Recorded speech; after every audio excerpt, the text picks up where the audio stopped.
Safety-Car-Phase nach Turn 1, da gab es wohl einen Zwischenfall.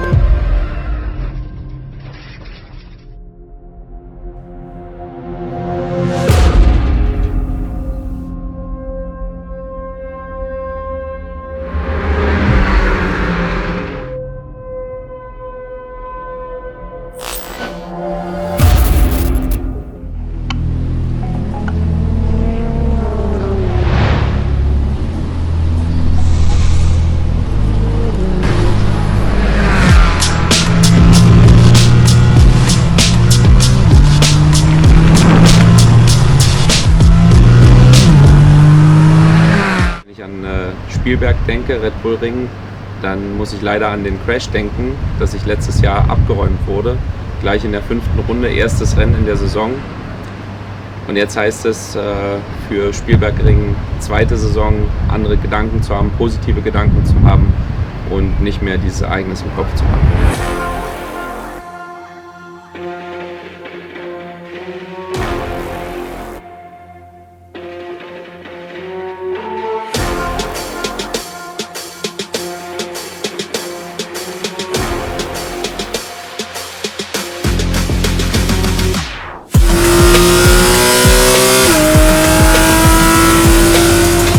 Ja, also erste Session oder Vormittag heute sehr gut.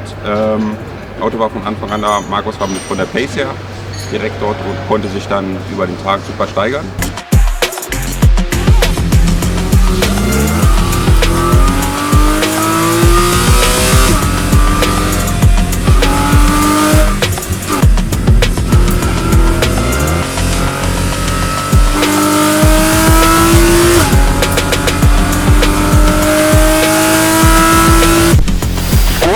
Gute Runde, 38,6, Box.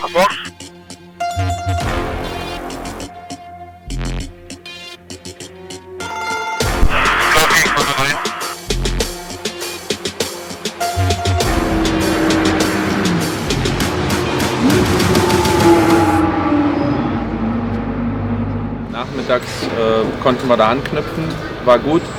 Und sind jetzt im letzten Sprint, also es war wieder viel Verkehr, das kennen wir aus Frankreich.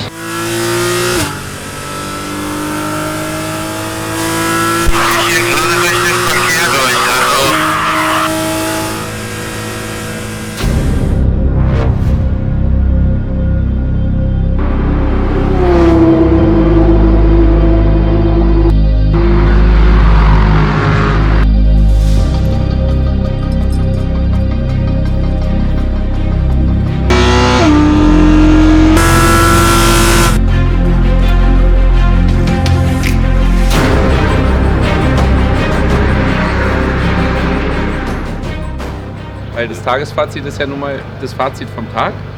Und da Flo ja deutlich weniger am Auto saß, also viel weniger, kann er viel besser fazitieren. Das ich fazitiere. Ich frage mich immer, woran er gelegen. Hm? Ja, dann sag mir, woran? Nee, also, ja, erster Tag,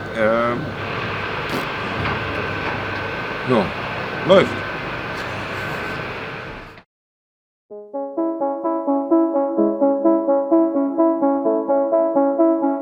Check, ready, check. Gut, copy, gut.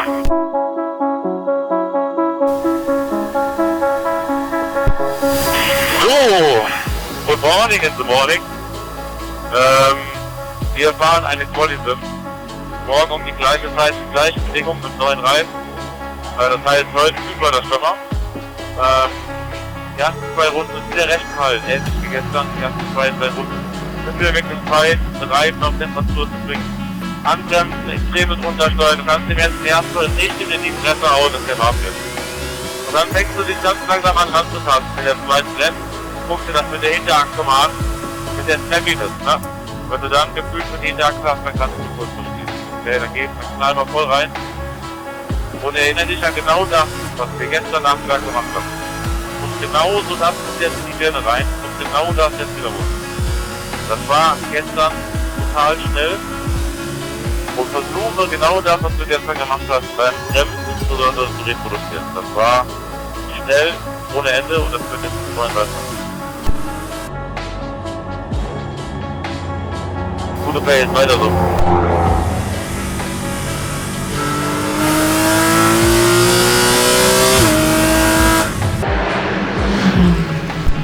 beendet. Box.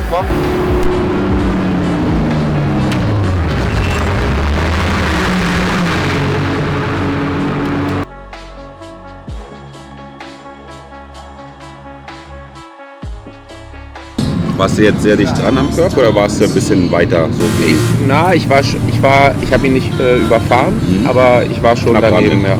Ich glaube, das ist so ein Mittelweg ist ganz gut. hast du das Rennen auch, glaube ich, ne? Also wenn man sich das fürs Rennen angewöhnt, weil sonst hast du halt, denken die immer, oh, da habe ich eine Chance. Und Richtig, ja. Und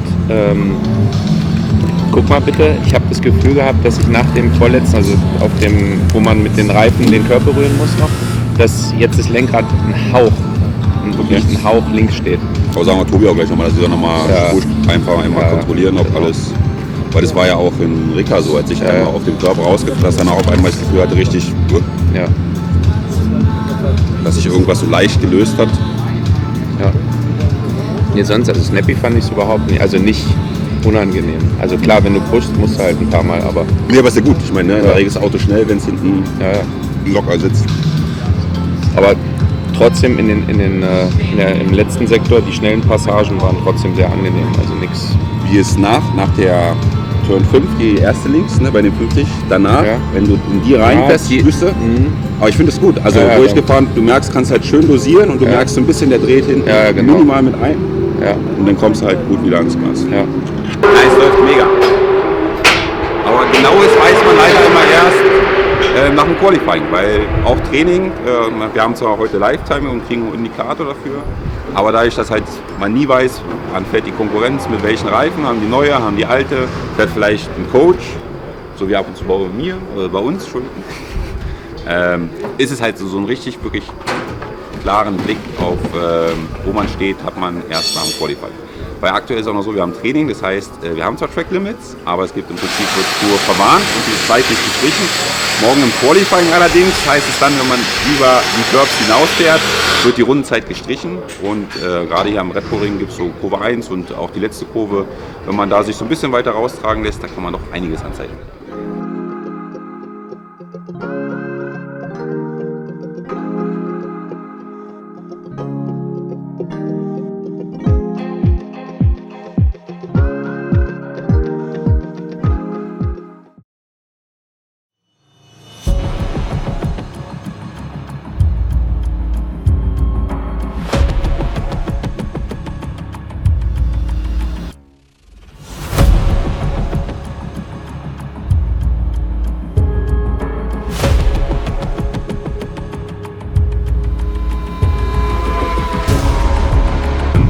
Ja, Qualifying steht an. Noch sehr frisch heute Morgen. Reifen aufwärmen wird auf jeden Fall ein Thema. Und ganz großes Thema Track Limits. Gestern im Training wurde es zwar bekannt gegeben, wenn jemand Track Limits, aber die Rundenzeit galt am Ende trotzdem. Deswegen heute spannend, wer kann wirklich alles die guten Rundenzeiten fahren, ohne über die Track Limits hinauszugehen. Markus auf jeden Fall gut präpariert, aber im Qualifying, man muss es dann eben halt in diesem kurzen Fenster, den der Reifen nur bietet, alles zusammenbekommen in einer Runde, ohne eben die Rundenzeitgeschichte zu bekommen. Und dann schau bitte in der zweiten Runde schon, dass du dir Platz verschaffst. Lass dich bitte zurückfallen oder setz dich nach vorne, um wirklich in der Push-Lap Platz nach vorne zu haben. Aktuell P2 mit 37,2. 37,2. Push, push, push. Eine Push-Lap, maximal 2 Push-Lap dann Box. Du bist jetzt wieder auf P3. Gute Pace, weiter so, schneller Sektor. Du musst noch 3 Zehntel bis 3 Zehntel. Du hast jetzt noch 2 Runden und 2 Runden. Hast du das Gefühl, dass da was drin ist? Schwer. Box, Box, Box, Box.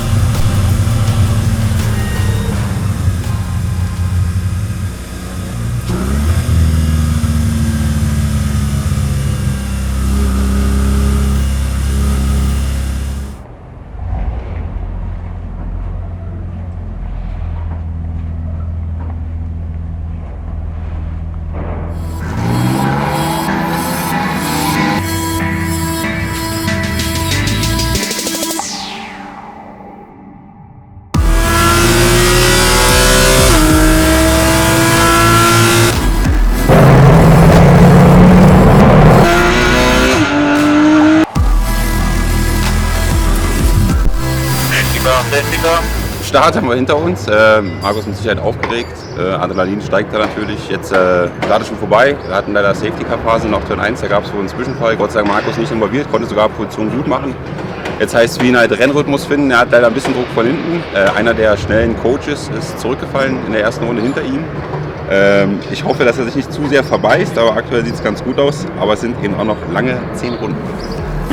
Green, green, green, green, green, green.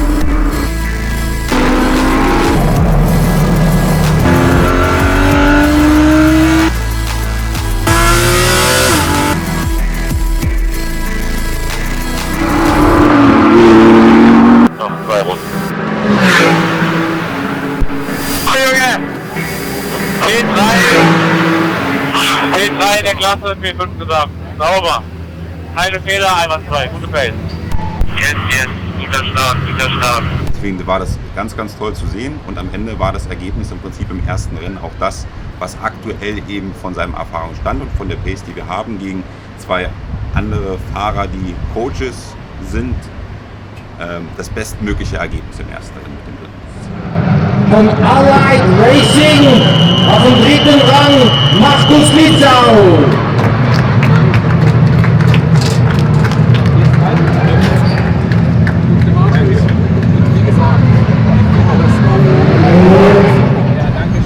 Nach vorne hin habe ich es nicht geschafft, auf Platz 1 oder 2 ranzufahren. Nach hinten hin hatte ich eine Lücke, also habe ich relativ reifenschonend die Rennen beendet. Gerade das erste Rennen, weil ich wusste, das zweite Rennen brauche ich den Reifensatz noch. Aber habe ich auch wieder viel dazugelernt, dass man, wenn man nicht gut genug pusht, also nicht am Limit fährt, was man eigentlich fahren kann, eher Fehler macht, als wenn man die ganze Zeit hoch konzentriert fährt.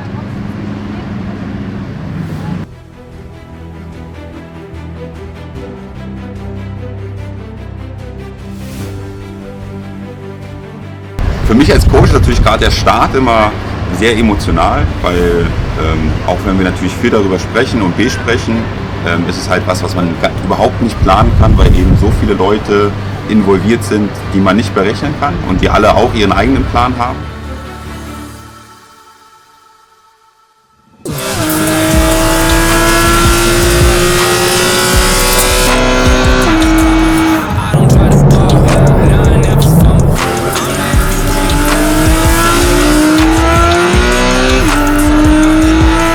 Mega Start gehabt, sogar eine Position gut gemacht. Glaube ich, ist aber, weil er weiß, dass das der Coach ist und er eigentlich gar nicht gegen ihn fighten muss, weil der Coach nicht gewertet wird, hat er sich jetzt, glaube ich, dran gehangen. Wird jetzt richtig spannend.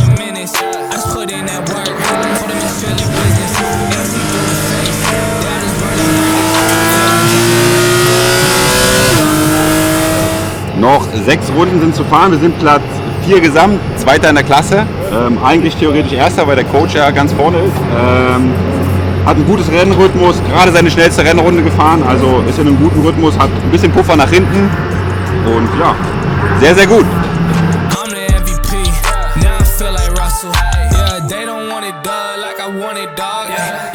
Dann leider für einmal zu viel einen Hauch über die Track Limits bestraft und habe eine 5 Sekunden Zeitstrafe bekommen. Und so. Das war Turn, ich weiß, wie heißt das, was ist das in? Vorletzte Kurve, Ausgang vorletzte Kurve auf dem Weg zur letzten und das, wie gesagt, war, glaube ich, in der entweder vorletzten oder zweitletzten.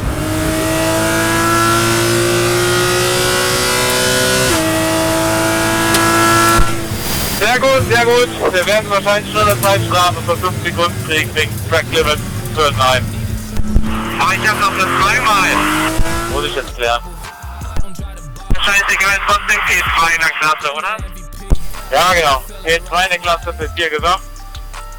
Mal schauen, was die Penalty gibt. Aber zweimal ist doch keine Strafe. Nee, normal nicht. Ja. Auch nicht.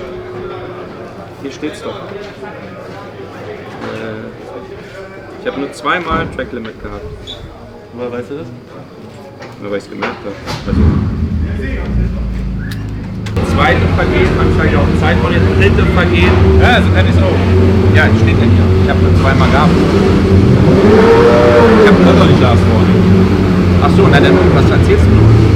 Von 5 Sekunden Zeitstrafe. Ja, Nein, das ist aber, es stand kein Last Warning. Du hattest zweimal. Penalty, Track Limits. Ja. Dann kam direkt Penalty. Nee, ich war nur zweimal. Ja, das sage ich ja. Ja, müssen wir hin.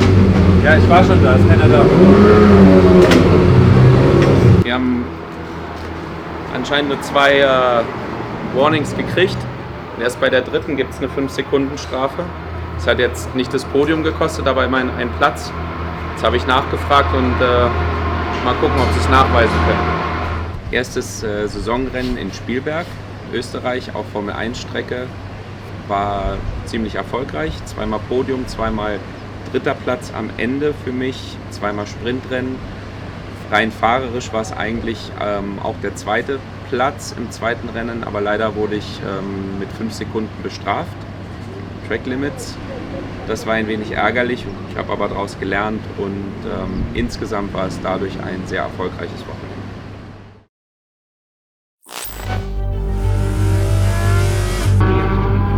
Ich klatsche auch gerade für mich.